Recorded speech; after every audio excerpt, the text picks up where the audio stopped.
नरसू क्या है, कौन है और ये किस तरह लोगों को नुकसान पहुंचाता है। देवी देवताओं की हकीकत, अगर वो ठीक हैं, अगर वो सही रास्ते पर थे, तो फिर गुमराह कौन था? वो कौन से रूप हैं जिन्होंने शयातीनी रूप धारे, जिनसे लोगों को नुकसान पहुंचा? क्या ये इंसान को मारने की कुव्वत रखते हैं? क्या ये इंसान की जान ले लेते हैं? और हमारी वो कौन सी कुव्वतें हैं जो मुख्तलिफ सूरत इख्तियार कर लेती है? हमारी वो कौन सी कुव्वत है जो एक ऐसी सूरत इख्तियार कर लेती है और वो सूरत है हम जैसा ख्याल बांधते हैं, फिर वो हमारे सामने उसी देवी देवताओं के रूप में सामने होते हैं और कहते हैं हम फलां देवी है, हम फलां देवता है। जानिए इसकी हकीकत। बिस्मिल्लाहिर्रहमानिर्रहीम। अस्सलामु अलैकुम वरहमतुल्लाहि वबरकातुहू। मैं अपने नए आने वाले मुअज़्ज़िज़ मेंबरान को अपने घर में खुशामदीद कहता हूँ और ख़ासकर वो सिलसिला जो हमने आपकी मोहब्बत में, आपके बेहद इसरार पर मैथोलॉजी सिलसिला जो शुरू किया है, हम इंशाअल्लाह ताला इसमें मज़ीद आपके लिए हैरत अंगेज़ वाक़यात और हकीकत पर मुबनी दास्तान और किस तरह हिंदुस्तान में वो हिंदू पंडित, वो लोग मुसलमानों को नुकसान पहुँचाते हैं, बाकायदा मुख्तलिफ़ देवी देवताओं से मदद तलब करते हैं और मुसलमानों को नुकसान पहुँचाते हैं सिर्फ़ चंद पैसे के एवज़। हम मुसलमान लोगों को किस तरह अपने आप को इन शयातीन से, इन शरीर लोगों से अपने आप को बचाना है, अपने घर बार को बचाना है और अपने ख़ानदान को बचाना है। जिस तरह अपनी पिछली वीडियोस में मैंने आपसे काली के बारे में गुफ्तगू की कि ये किस देवी का रूप था, फिर मैंने आपको शेख सद्दू के बारे में बताया कि शेख सद्दू कौन था, फिर मैंने आपको मज़ीद उन शयातीन के बारे में डिटेल से बताया जो इससे पहले आपने शायद ना सुना था और शायद आपने किताबों में भी नहीं पढ़ा था। ये अल्हम्दुलिल्लाह मैं आपसे वो बात करता हूँ जो हमारे उस्तादों के, हमारे पीर व मुर्शिद के और बाकायदा हमारे ख़ुद के जो तजर्बात होते हैं, हम आपसे वो बातें शेयर करते हैं और उम्मीद करते हैं कि आपको ये तमाम बातें पसंद आती होंगी और आपको मज़ीद रहनुमाई मिलती होगी। और जो लोग रूहानी सफ़र में इस वक्त मेरे साथ शामिल हैं, मेरी हर वीडियो उनके लिए एक मशअल राह है। मेरी आने वाली नस्लों के लिए और आपकी आने वाली नस्लों के लिए इंशाअल्लाह मेरी हर वीडियो उनके लिए एक कीमती ख़जाने के बराबर होगी। जब तक मैं आपके दरमियान हूँ, मैं इंशाअल्लाह ताला आपको राह सलूक में, आपको रूहानियत के रास्ते में, आपको इन ऐसे रास्तों से वक्तन फ़वक्तन आपको आगाही देता रहूँगा कि जिस रास्ते पे हम चल रहे हैं इसमें किन किन शयातीन का सामना हमारे साथ होता है और हम किन किन तकलीफ़ों से गुज़रते हैं और वो कौन से रास्ता होता है कि जिसमें हम एक लम्हे के लिए गाफिल होते हैं और ये शरीर शयातीन हम पर हाजिर हो जाते हैं। मैं चाहता हूँ कि आपसे हर वो बात खुल कर करूँ जो मुझे नहीं करनी चाहिए, लेकिन मैं आपसे करूँगा सिर्फ़ और सिर्फ इसलिए कि आपको हर एक चीज़ का नॉलेज होना बहुत ज़रूरी है आपके लिए। जिस तरह मैंने मैथोलॉजी सिलसिला एक शुरू किया है, अभी हम हिंदुस्तान के देवी देवताओं पर हैं और हमारी सीरीज़ का आगाज़ हो चुका है। आज ये तीसरा पार्ट आप देख रहे हैं और मैं समझता हूँ कि अगर हम अभी हिंदुस्तान के देवी देवताओं पर ही अगर बात करेंगे तो हमें थोड़ा सा सफ़र करना पड़ेगा आपको मेरे साथ। शायद इसमें 5 एपिसोड बन जाएं या 6 बन जाएं या 10 बन जाएं। मैं चाहता हूँ कि हर चीज़ एक सीरियल वाइज हो, एक तरतीब के साथ हो। अगर मैंने हिंदुस्तान के देवी देवताओं का सिलसिला शुरू किया है तो मैं पहले मुकम्मल हिंदुस्तान के देवी देवताओं को ही करूँगा। उसके बाद फिर मैं मिस्र के देवी देवताओं के बारे में बात करूँगा। उसके बाद फिर मैं यूनान के देवी देवताओं की बात करूँगा। उसके बाद फिर मैं पाकिस्तान के मुतालिक गुफ्तगू करूँगा कि पाकिस्तान में वो कौन से शयातीन मौजूद हैं, वो कौन सी रूहानी क़ुव्वतें मौजूद हैं और वो कौन सी शैतानी क़ुव्वतें मौजूद हैं कि और कहाँ कहाँ वाक़ हैं। इस वक्त पाकिस्तान में रूहानियत का मरकज़ किस जगह पर है और लोग उस जगह से किस तरह फैज़ लेते हैं और इन शयातीन का जो इस रास्ते पे चल रहे हैं अगर सामना होता है तो उनसे किस तरह अपने आप को बचाते हैं, अपने मुरीदों को बचाते हैं, अपने शागिर्दों को बचाते हैं। यकीनन इस रास्ते के बारे में आप बेहतर जानते होंगे। वो लोग कि जिन लोगों को इस रास्ते में चलते हुए तकरीबन 30 साल, 40 साल, 50 साल गुजर चुके हैं। मैं इंशाअल्लाह ताला हर एक वो तजर्बा आप लोगों से शेयर करूँगा जो बाकायदा मैंने ख़ुद किया और वो तजर्बात जो मेरे उस्तादों के हैं। तो आइए हम अपने प्रोग्राम का आगाज़ करते हैं। आज हम बात करेंगे नरसू के बारे में। नरसू कौन था और ये क्या है और ये किस चीज़ का रूप है और ये किस तरह लोगों को तंग और परेशान करता है और लोग चंद पैसों के बस मुसलमानों को किस तरह नुकसान पहुँचाते हैं। नरसू के बारे में अगर मैं बताऊं तो कुछ लोग ये कहते हैं कि जो नरसू है ये एक देवता ब्रह्मा जिनका नाम है, ये उनका रूप है, और कुछ कहते हैं कि ये विष्णु का रूप है। लेकिन अगर हम हकीकतन से इसको हकीकत के बहुत करीब तरह अगर हम इसको देखते हैं तो ये एक ब्रह्मा का रूप है। और इसके बारे में कहते हैं कि ये टोटल 9 नाथ हैं। इसके मुख्तलिफ नाम हैं लेकिन ये रूप एक ही का है, जिसको कुछ लोग अपने लहजे में, अपने ज़ुबान में नरसू कहते हैं, कुछ लोग इसको नारसिंह कहते हैं, कुछ लोग इसको नरसी कहते हैं, कुछ लोग इसको मुख्तलिफ अपनी ज़ुबान में मुख्तलिफ नाम होते हैं इसके। ये बेसिकली जो ब्रह्मा का रूप है इसके कुछ तंत्र होते हैं, इसके कुछ मंत्र होते हैं। जो लोग इनकी पूजा करते हैं और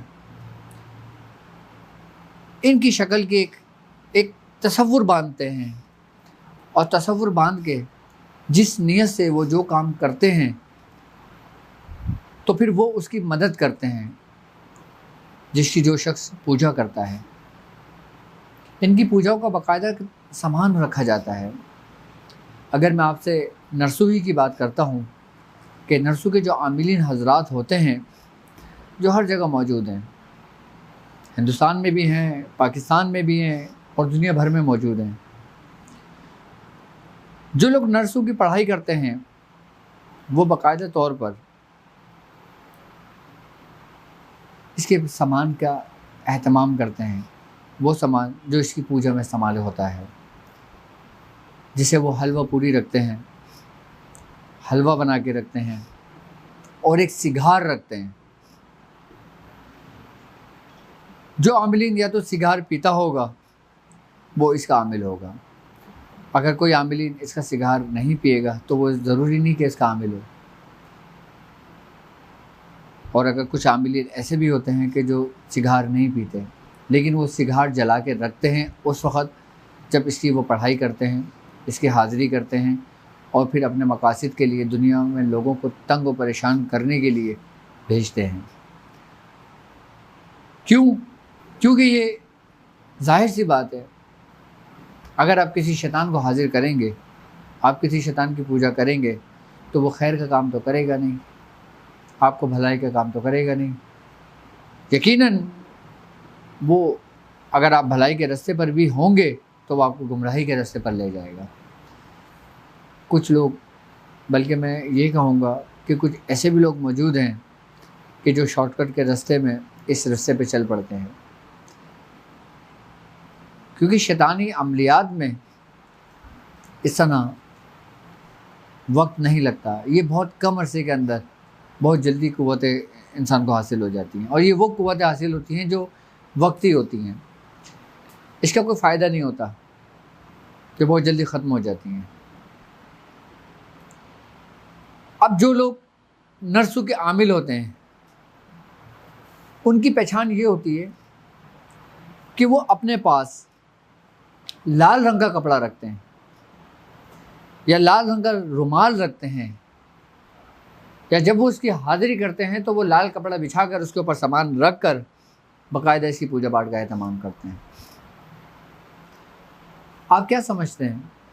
आप जिसकी पूजा पाठ करते हैं, आप जिसको हाजिर करने की कोशिश करते हैं, तो क्या ये वो खुद आते हैं क्या? नहीं, ये उनसे मुंसलिक जो शयातीन जिन्नात होते हैं, जो शयातीन होते हैं, जो बदरूह होती हैं, जो खबीस होते हैं, जो वो बद मज़हब लोग होते हैं, जो बेईमान मौत मरते हैं, उनके जो हमजाद भटकते हैं, वो आते हैं। और जिस शैतान की मौत जिस तरीके से उसकी ज़िंदगी में होगी, वो उसी हिसाब से भी लोगों को नुकसान और उतनी ही तकलीफ़ें पहुंचाता है। क्योंकि ये वो शैतान है कि अगर ये किसी के पीछे लग जाएं तो कहते हैं कि ये इतनी आसानी से जान नहीं छोड़ते। अभी हम बात कर रहे हैं सिर्फ नर्सों की। अब मैं आपको इस तरह समझाता हूँ कि जैसे एक शख्स है, इसके अंदर अच्छाई भी है, इसके अंदर बुराई भी है। अब मैं अगर कोई अच्छाई का काम करता हूँ तो वो नेकी की सूरत इख्तियार कर जाती है। अगर मैं कोई बद अमाली करता हूँ या मेरे अमाल गलत और बद होते हैं तो वो बदी की सूरत इख्तियार कर जाती है। अब ये दो वो सूरतें हो जाती हैं, इनको जितनी कुव्वत, जितनी ताकत, जितनी आपकी तसव्वुर होता है, जो आपकी कुव्वत इरादी होती है, जितनी उसके अंदर पुख्तगी होती है, वो उसी तरीके से उस सूरत को इख्तियार कर जाती है। अगर आप किसी चीज़ पे प्रैक्टिस कर रहे हैं, जैसे हमारे साथ चलने वाले लोग प्रैक्टिस ऑफ मेडिटेशन कर रहे हैं, डॉट वाली प्रैक्टिस कर रहे हैं, रूहानी मश्क कर रहे हैं, उन लोगों के लिए ये बात बहुत अक्सीर है जो मैं समझाने की कोशिश कर रहा हूँ आप लोगों को। हम कोई अच्छा काम करते हैं ना तो वो एक सूरत इख्तियार कर जाती है, वो नेकी की सूरत इख्तियार कर जाती है। और एक वक्त ऐसा आता है कि फिर वही नेकी जो एक सूरत इख्तियार कर जाती है, फिर वो हमारी माविन और हमारी मददगार हो जाती है। ये सारा काम आपके तसव्वुर से हो रहा होता है, ये सारा काम आपकी सोच से हो रहा होता है, ये सारा काम आपकी कुव्वत इरादी से हो रहा होता है, ये सारा काम उस रूहानी कुव्वतों से होता है जो आपके अंदर महफूज और आपके अंदर पोशीदा हैं, जिससे आप लोग गाफिल हैं। अगर हम कोई चीज़ पढ़ते हैं तो यकीनन जब तक हमारे अंदर ये कुव्वतें हैं, ये बेदार ना हो, तो हमारे लिए वो पढ़ना और ना पढ़ना बराबर है, सिवा सवाब के या कुछ नहीं है उसके। अब जिस तरीके से मैं अपनी बात करता हूँ या उन लोगों की बात करता हूँ जो इस रास्ते में हिदायत के रास्ते पर हैं, अपने बुजुर्गान दीन के रास्ते पर हैं, अपने औलिया कराम की रस्सी को उन्होंने मजबूती से थामी हुई है। आप याद रखना कि जो जिसके सुपर्द होता है, यानी कि जिस शेख के हाथ में उसने हाथ दिया होता है, या जो शागिर्द जिस उस्ताद का शागिर्द होता है, उसकी तवज्जो, उसकी इजाज़त, वो जब आपको कोई सबक देता है, जब आपको किसी चीज़ की इजाज़त देता है, तो वो उस इजाज़त के ज़रिए अपनी कुव्वत, जिसे कुव्वत इरादी कहते हैं, जिसे हम तख़य्युल कहते हैं, जो हम तसव्वुर में कायम करके एक रूहानी कुव्वत को हासिल करते हैं, वो उस इजाज़त के ज़रिए उस शागिर्द में, उस मुरीद में उसको मुंतकिल करता है। वो उस्ताद उन कुव्वतों के ज़रिए उसके जिस्म के अंदर मुंतकिल करता है। अब आपको इजाज़त की अहमियत पता होगी कि इजाज़त क्यों लेना ज़रूरी होता है, इजाज़त हम क्यों लेते हैं, और इजाज़त से हमें क्या फ़ायदा होता है। यानी कि जो उस्ताद अपने शागिर्द को किसी चीज़ की इजाज़त देता है ना, तो जिस चीज़ पे उसने मेहनत की हुई होती है वो उसमें मुंतकिल करता है। अब जब इसमें वो मुंतकिल करता है और फिर वो अपने शेख के रास्ते पे चलता है, जिस रास्ते पे उसने उसको हुक्म दिया है, तो एक वक्त में उसका तसव्वुर, उसकी सोच, उसकी यकसुई, उसकी कुव्वत इरादी एक मुकम्मल तौर पर एक सूरत अख्तियार कर जाती है, जो उसके मामिन और मददगार हो जाती है। आज साइंस भी इस बात को मानती है, इसको एक्सेप्ट करती है कि इंसान जैसा सोचता है, इंसान जिस सोचों में गुम हो जाता है, फिर उस जैसी वो कैफियत उसके अंदर पैदा होने लग जाती हैं, क्योंकि वो दिमाग को पैगाम पहुंच रहे होते हैं, दिमाग उससे एक्टिव हो रहा होता है। क्यों कहते हैं बुजुर्गान दीन कि आप पहले तवज्जो करें। ये सब कुछ समझाने का मकसद आपको यही है कि हम जिस रास्ते पे चल रहे हैं ना, इसको आप ये कह लें कि ये इंतहाई ख़तरनाक रास्ता है।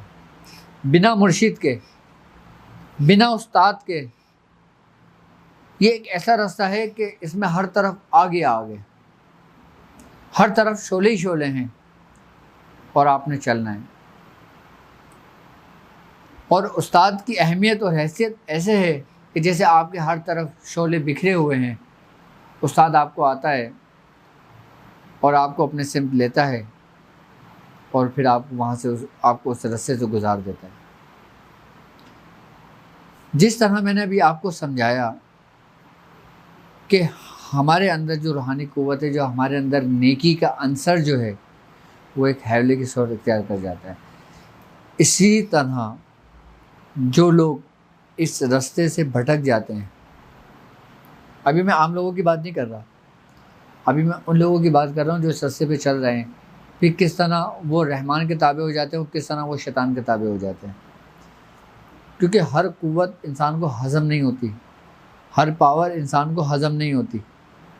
जिस तरह नेकी का मैंने आपको बताया, इंसान की पावर्स और क़ुव्वतों को बताया, इन पावर और इन क़ुव्वतों से नेकी ने आपकी नेक अमाल ने एक सूरत अख्तियार करी थी। इस तरह यही क़ुव्वतें हर इंसान में मौजूद हैं। एक अगर गैर मज़हब शख्स ये काम करता है तो उसके अंदर भी यही क़ुव्वतें मौजूद हैं। अब मैं आपको बताता हूँ कि वो कौन सी सूरत इख्तियार करते हैं और उसे क्या कहते हैं। अब मिसाल के तौर पर अगर एक शख्स इस रास्ते पे चलने वाला, वो इस रास्ते से भटक जाता है, जब उसको कोई क़ुव्वत हासिल हो जाती है या उसको कोई पावर मिल जाती है या उसके अंदर एक गुरूर और तकब्बुर पैदा हो जाता है, फिर शैतान उसको आसानी की तरफ, गुमराही की तरफ ले जाता है। लेकिन इसकी रियाजत तो है ना, इसकी मेहनत तो है ना, तो क्या उसको सिला नहीं मिलना? ज़रूर मिलना है सिला। यही वही क़ुव्वतें बेदार हो रही हैं, यही सब कुछ बेदार हो रहा है। लेकिन फिर वो जो उसके बद आमाल होते हैं, यानी कि फिर वो गुनाह के काम होते हैं। गुनाह से मतलब कि उसने किसी को नुकसान पहुंचाया, उसने किसी के साथ नाजायज़ किया, उसने किसी को नाजायज़ मारा, या उसने किसी को नाजायज़ तंग और परेशान किया, फिर वही क़ुव्वतें उसकी जो ना वो सूरत अख्तियार कर जाती हैं। और वही सूरत इख्तियार करके फिर वो उसके वक्ती तौर पे तो माविन और मददगार होते हैं, लेकिन वो माविन और मददगार नहीं होते। उसको लगता है कि ये जो मेरे साया मेरे साथ है ये मुझसे मुखलिस है, लेकिन याद रखना कि शैतानी क़ुव्वतें कभी भी किसी की मुखलिस नहीं होती। अगर उनसे ऐसी कोई बात सरदर्द होती है या उनसे ऐसी क़ुव्वतें उनको हासिल होती हैं तो हम उसको रूहानी क़ुव्वतें नहीं कहेंगे, हम उसको कहेंगे इस्तदराजी क़ुव्वत। अगर उस शख्स के यही अमाल नेक की तरफ हैं, उसने लोगों को परेशान नहीं किया, उसने लोगों की भलाई करी, लोगों की खिदमत करी, लोगों को नफ़ा दिया, लोगों के दिल से जो दुआएं निकली हैं, जो फरिश्ते दुआएं लेकर जाते हैं, तो उन दुआओं के एवज़ अल्लाह ताला उसकी दर्जात बुलंद करता है, उसकी रूहानियत में उसको तरक्की देता है। तो इसको हम रूहानी क़ुव्वत कहेंगे। अगर किसी शख्स को हमने नुकसान पहुँचाया होगा, उससे धोखा किया होगा, उसको परेशान किया होगा, नाजायज़ हमने काम किया होगा, कोई नाजायज़ एक्टिविटी हमारी हुई होगी, तो फरिश्ते उसको लेके उसको ज़मीन में धांस देते हैं। और जब फरिश्ते लेके उसको ज़मीन में धांस देते हैं तो फिर वो इंसान की उसी सूरत के अंदर इख्तियार कर जाती है जो उसके अमाल होते हैं। यानी कि नेक अमाल तो आपके आसमानों की बुलंदियों पे चले गए और बद अमल आपके ज़मीन में धांस दिए गए। अब मैं समझता हूँ कि अब आपको उन देवी देवताओं के रूप के बारे में अच्छी तरह पता चल गया होगा कि वो रूप क्या थे।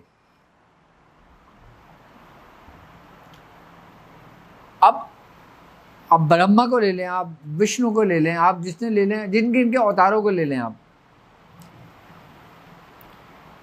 आप इनकी हिस्ट्री उठा के पढ़ लें, आप इनकी तारीख उठा के पढ़ लें। इन्होंने अपनी ज़िंदगियां ऐसी ही गुजारी हैं कि जैसे औलिया कराम ने अपनी ज़िंदगियां गुजारी हैं। आई बात समझ में? इन्होंने अपनी ज़िंदगी में किसी को नहीं कहा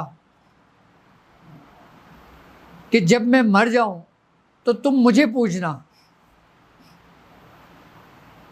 तुम मुझे अपना देवता बना लेना, या तुम मुझे अपना भगवान कहना। उनकी ज़िंदगी में कभी ऐसा दावा नहीं मिला, लेकिन उनके गुजर जाने के बाद फिर लोगों के अंदर गुमराही पैदा हुई, फिर लोग गुमराह हुए, फिर लोगों ने उनको देवी देवता बना लिया, फिर उनकी पूजा करने शुरू कर दी, फिर उनकी मूर्तियां बना ली।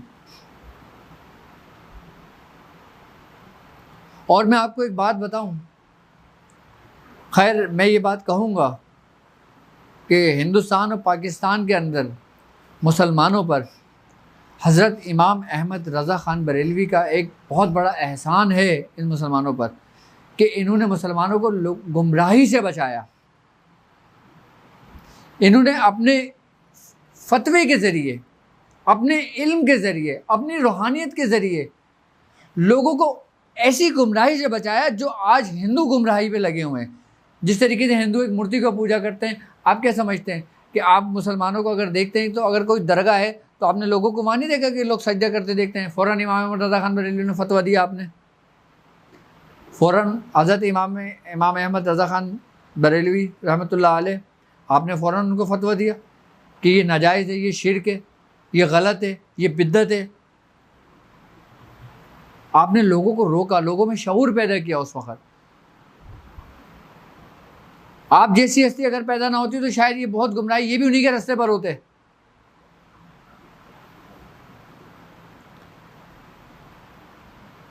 भाई ऐसे ही है ना कि जिस तरह हमारे जो औलिया कराम हैं, हमारे बुज़ुर्गों के जो मज़ारात हैं, हम वहाँ पे जब जाते हैं तो हम उनकी रूहानी क़ुव्वतों से इस्तिमदाद लेते हैं ना। हम उनकी दर्जात के लिए दुआएं करते हैं ना, हम रूहानी तरक्की के लिए दुआएं करते हैं ना। और सजदा करना तो वैसे ही हराम है, लेकिन चूमना हराम थोड़ी है, चूमना सब कुछ थोड़ी है। लेकिन ये शऊर पैदा किया उन्होंने, लोगों को आगाही दी, क्योंकि ये बिल्कुल एक बारीक मामला हो जाता है। क्योंकि इन्होंने भी इब्तिदाई दौर में उन लोगों की जब मूर्तियां बनानी शुरू करी तो यही उनकी सोच थी कि वो उसको चूमते हैं, उनको याद करते हैं, उनसे मदद लेते हैं। लेकिन जूं जूं वक्त गुजरता गया, ये लोग आहिस्ता आहिस्ता आहिस्ता आहिस्ता आहिस्ता गुमराही की तरफ पूरे रास्ते पे निकल गए। और फिर वो उन्हीं को खुदा मानने लगे, फिर वो उन्हीं को भगवान कहने लगे। जिस तरह हमारे मुसलमानों के अंदर इब्तिदाई हालत में जब ऐसे मामला चले तो इस पर हमारे बुजुर्गों ने बड़ी रियाजतें, बड़ी मेहनतें करी हैं, बड़ी लोगों की इस्लाहें की हैं। कि आप अगर किसी बुजुर्ग के मज़ार पे जाते हैं तो आप उनसे ये ना कहें कि मेरा ये काम कर दें, मेरा वो काम कर दें, या मैं इसलिए आया हूँ, या मैं उस लिए आया हूँ, या मेरा ये मकसद है, या मेरा वो मकसद है, या ये मैं ये करता हूँ, मैं वो करता हूँ। हमारे बुजुर्ग ने बड़ी तंबी से ये बात समझाया है। हमारे बुजुर्गों ने फरमाया कि अगर तुम किसी के मज़ार पे जाते हो तो आप इस तरह जाओ जिस तरह जाने का हक है। आप उनको वसीला बनाओ, आप उनकी रूहानियत को वसीला बनाओ। क्यों? क्योंकि वो इस दुनिया से कामयाब तरीन लोग गए हैं। और जो कामयाब लोग जाते हैं ना, उनके जो तसर्रुफात होते हैं ना, उनकी जो रूहानियत होती है ना, फिर वो उसी जगह पे कायम मकाम होती है जिस जगह पे वो आराम फरमा रहे होते हैं। अब जिस जगह एक रोशनी चल रही है और एक जगह अंधेरा है, और वो रोशनी अगर अंधेरे में आ जाए तो पूरा रोशन हो जाता है। आपके अंदर अंधेरा है, आप अगर रोशनी की तरफ जाते हो तो यकीनन उस रोशनी के असरात आपके जिस्म पे मुरतब होते हैं, आपके अंदर भी रोशनी पैदा होती है। तो सर ये गुमराही का जो रास्ता है ना, ये इंसान ने इख्तियार किया है,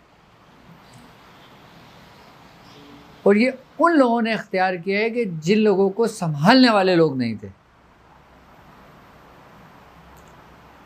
फिर यही कुव्वतें आगे बढ़ती चली गईं, कुछ रूहानियत की तरफ निकल गईं और कुछ जुल्मात की तरफ निकल गईं, शयातीन की तरफ निकल गईं। अच्छा, ये मैं आपको वो बात बता रहा हूँ, अगर ये लोग अपने जिन लोगों को कहते हैं देवी देवता हैं, सिर्फ मैं उनकी बात करता हूँ जो सरकार दो आलम सल्लल्लाहु अलैहि वसल्लम के माबूस होने से पहले जितने भी नेक लोग गुजरे, चाहे वो हिंदुओं में हो, मुसलमानों में हो, यहूदियों में हो, किसी भी उसमें हो, हम उनको बुरा नहीं कह सकते कि जो एक अल्लाह को मानते हो। यानी कि जिस नबी के ज़माने में आए उसके पैरोकार हों, उसकी शरीयत पर हों, हम उनको बुरा नहीं कह सकते, क्योंकि हादी हर दौर में आए, हिदायत देने वाले हर दौर में आए, अल्लाह के दोस्त हर दौर में आए। अल्लाह ताला कहता है हमने हर कौम में हादी भेजे। हिंदू भी एक बहुत बड़ी कौम थी। हज़रत शेख अब्दुल अजीज़ मुहद्दिस देहलवी आप फरमाते हैं कि अगर आप हिंदुओं की इनको तारीख उठा के पढ़ें तो आपने फरमाया कि ये अवतार में से गुजरे।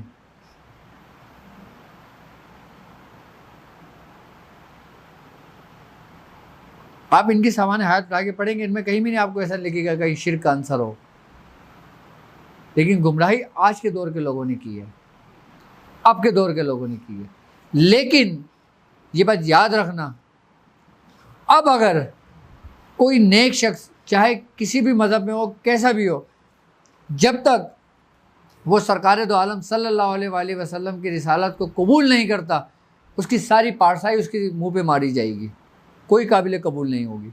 चाहे वो किसी भी मज़हब से ताल्लुक़ रखता हो, चाहे वो कितना ही नेक हो क्यों ना हो, उसको आप नेक बंदा नहीं कह सकते, उसको नेक वली नहीं कह सकते आप।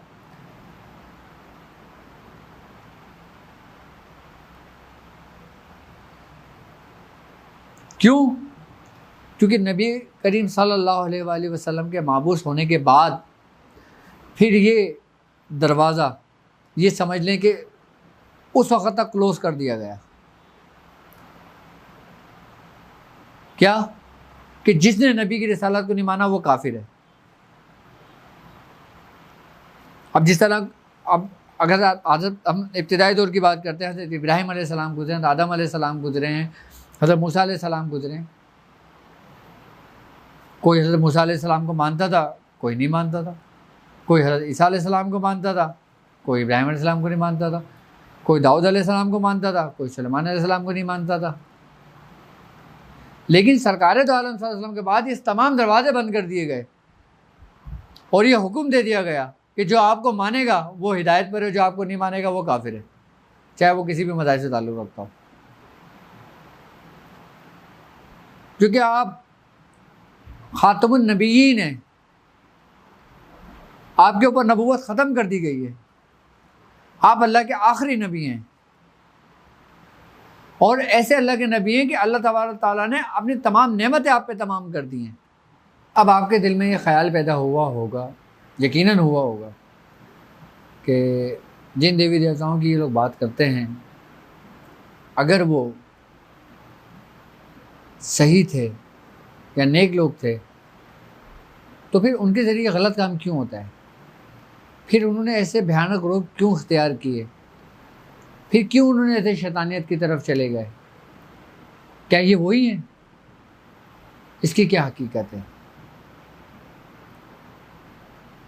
दरअसल बात ये होती है कि जो शख्स इनकी अपनी सोच उस मंतर, उस तंत्र, उस जंतर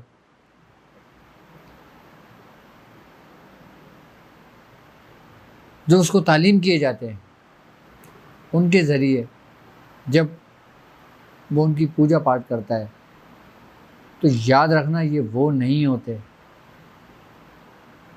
ये वो होते हैं कि जिन्होंने आपको गुमराही के रास्ते पर डाला, यानी कि शैतान और उसके पैरोकार, और वही लोगों के हमजाद। और आप समझते हैं कि अगर मैं हनुमान की पढ़ाई कर रहा हूँ तो हनुमान ही आएगा।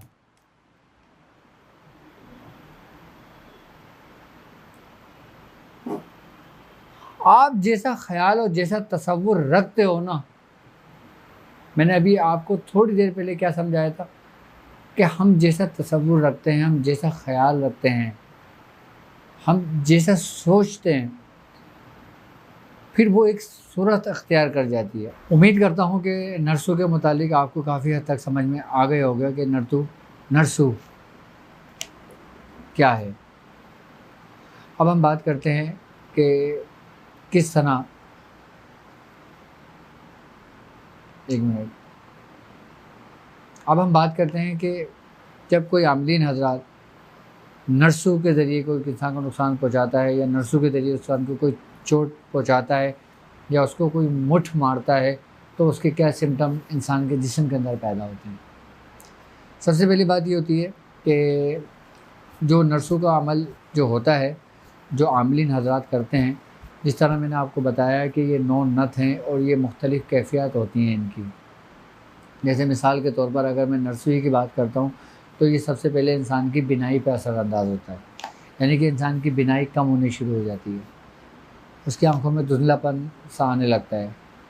और दूसरी बात ये कि उसके पेट में वक्तन फ़वक्तन, यानी कि कभी कभार से मतलब वो दिन में 2 से 3 मरतबा उसके पेट में शदीद सा दर्द उठेगा, एक ऐसी टीस से उठेगी और बहुत शिद्दत की होगी वो।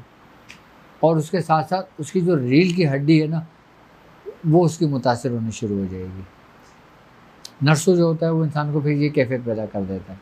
अच्छा, नरसू सबसे ज़्यादा जो मुतासिर करता है ना, वो समझ लें कि छोटे बच्चों को करता है, यानी कि उनको करता है जो कंवारी लड़कियां होती हैं, जो कंवारे लड़के बच्चे होते हैं, ये उनके ऊपर बहुत ज़्यादा असरअंदाज होता है। और बाकायदा नरसू के ज़रिए ये लोग जो नुकसान पहुँचाते हैं, ये औरत की कोख तक बांध देते हैं, यानी कि उससे बच्चे भी नहीं होते। तो ये मुख्तलिफ़ सिम्टम्स पैदा हो जाते हैं इंसान के जिस्म के अंदर, ये मुख्तलिफ़ हालतें पैदा हो जाती हैं और बाकायदा तौर पे जब ये किसी के ऊपर हाज़िर होता है तो ये बाकायदा ख़ुद कलाम करता है, ख़ुद नाम लेता है अपना। ये वही शयातीन जो मैंने आपको जैसा बताया था, ये वही उसकी जिसने भेजा होता है, उसी की ये शैतानी क़ुव्वतें होती हैं जो एक सूरत इख्तियार करके फिर उसको मुंतकिल करते हैं। तो फिर वो जैसा वो बोलता है वो उसको बोलने शुरू हो जाते हैं। इंसान की कैफ़ियत ऐसी हो जाती है कि इंसान के जिस्म के अंदर से एक बदबू सी आनी शुरू हो जाती है। अच्छा, नर्सों की एक बात ये है कि ये जब भी आएगा ना तो उसके अंदर मछली की बदबू आती है और ऐसी मछली की बदबू आती है जैसे मछली सड़ जाती है, जैसे मछली के अंदर एक बिस्यान सी पैदा हो जाती है। अब इसका तरीक़ेकार सुन लें आप। जिस तरह मैंने आपको पहले वीडियोस में आपको बताया था कि आप अपने घर के अंदर हर मंगल को, अगर आप हर मंगल नहीं कर सकते तो आप कम से कम महीने में जो एक मंगल आता है, जो शुरू का मंगल होगा, चाँद की पहली तारीख का जो मंगल होगा, आप उसमें हज़रत शेख जमालुद्दीन जानेमन जुम्मन जन्नती की फातिहा नज़र का एहतमाम करें और उस पे जो कुछ खाने को बनवाएं, ज़र्दा बनवाएं या कुछ और बनवा लें, आप फिर उनको अपने घर वालों में, बच्चों में, सब में तकसीम कर दें। आपका घर इन शयातीन से महफूज रहेगा। और दूसरी बात ये है कि सूरह कुरैश की रस्सी को आप लोग मजबूती से थाम लो। सूरह कुरैश मैंने आपको क्यों तालीम की है? इसलिए कि इससे आपके तमाम मसाइल का हल है। कोई शयातीन इसके आगे नहीं टिक सकता, चाहे वो शैतानी क़ुव्वतें शैतान ही की क्यों ना हो, उसको भी मात दे देती है इसके ज़रिए। आप लोग घर में रोज़ाना 40 मरतबा इस चीज़ का एहतमाम करें, 40 मरतबा रोज़ाना पढ़ें और पढ़ने के बाद एक पानी में दम कर लें, सब घर वालों को पानी पिलाएं, अपने पूरे घर में छिड़कें। आप रोज़ करें इंशाअल्लाह ताला, हफ्ते 10 दिन आप ये काम कर लेंगे, आपका घर भी हिफाजत में आ जाएगा। और एक काम और कर लें कि अगर किसी शख्स को ये डर हो कि नर्सों का आमिल इनके घर के करीब रहता है या कोई ऐसी शयातीन का आमिल इनके घर के करीब रहता है, तो वो 4 कीले ले और हर कील पर 70-70 मरतबा सूरह कुरैश पढ़ के उस पर दम कर दे और घर के चारों कोनों पे वो कीले ठोंक दे। जब वो चारों कोने पे घर में कीले लगा देगा, आप यकीन करें कोई शैतान उसके घर में दाखिल नहीं होगा। ये इसका बेहतरीन हाल है। मैं समझता हूँ कि नर्सों के बारे में आपको 9 नत के बारे में समझ में आ गया होगा, क्योंकि 9 नत तो खैर एक बड़ी तवीली बहस हो जाती है और फिर मैं वक्तन फ़वक्तन आहिस्ता आपको इसके बारे में बताता रहूँगा। ठीक है, अब मुझे इजाज़त दीजिए इस उससे कि आप लोग अपना बहुत ख़याल रखेंगे। अस्सलामु अलैकुम व रहमतुल्लाहि व बरकातुहू।